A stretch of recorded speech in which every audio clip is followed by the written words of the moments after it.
VTS mall, വളരുന്ന ബന്ധം, തുടരുന്ന വിശ്വാസം. Opposite bus stand, Manjeri road, Pandikkad. കേന്ദ്ര സർക്കാരിന്റെ നയങ്ങൾക്കെതിരെ സംയുക്ത ട്രേഡ് യൂണിയൻ സമിതിയുടെ അഖിലേന്ത്യാ പണിമുടക്ക് പാണ്ടിക്കാടങ്ങാടിയിലും പൂർണ്ണം. അവശ്യ സർവീസുകളായ പാൽ, പത്രം, മരുന്നു ഷാപ്പുകൾ എന്നിവ മാത്രമാണ് തുറന്നു പ്രവർത്തിക്കുന്നത്. സ്വകാര്യ ബസ്സുകളും ഓട്ടോ ടാക്സി തൊഴിലാളികളും പണിമുടക്കിന് പിന്തുണ നൽകിയ സാഹചര്യമാണ് നിലവിൽ കാണുവാൻ സാധിക്കുന്നത്.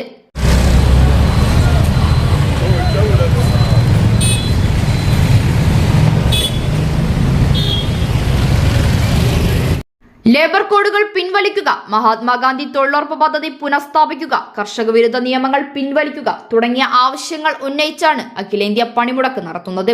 BMS ഒഴികെയുള്ള 10ഓളം ട്രേഡ് യൂണിയനുകൾ പണിമുടക്കിന് പിന്തുണ നൽകുന്നുണ്ട്. ഇതിന്റെ ഭാഗമായി സംയുക്ത ട്രേഡ് യൂണിയന്റെ നേതൃത്വത്തിൽ പാണ്ടിക്കാടങ്ങാടിയിലും പ്രവർത്തകർ പ്രകടനം നടത്തി.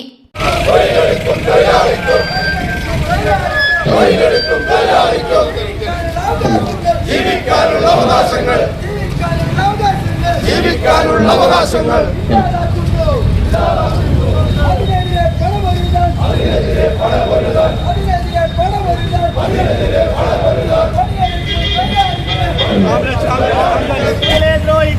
തൊഴിലാളികളെ ദ്രോഹിക്കുന്ന കേന്ദ്ര സർക്കാർ നയങ്ങൾക്കെതിരെ ഇന്ന് നടക്കും പണിമുടക്ക് വിജയിപ്പിക്കുക.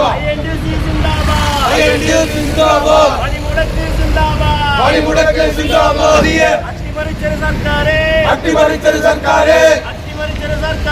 അട്ടിമറിച്ചൊരു സർക്കാരെ അവശ്യ സർവീസുകളല്ലാത്ത വാഹനങ്ങൾ പ്രവർത്തകർ തടയുന്നുണ്ടായിരുന്നുവെങ്കിലും അനിഷ്ട സംഭവങ്ങളൊന്നും ഉണ്ടായില്ല. മരുന്നു ഷാപ്പുകൾ, പാൽ വിതരണം, പത്രം, ആശുപത്രി ക്യാന്റീനുകൾ ഒഴികെ മറ്റെല്ലാം അടഞ്ഞുകിടക്കുന്ന സാഹചര്യമാണുള്ളത്. ടൗണിലും പരിസരത്തുമായി പോലീസ് നിരീക്ഷണവുമായി രംഗത്തുണ്ട്. News bureau, Pandikkad.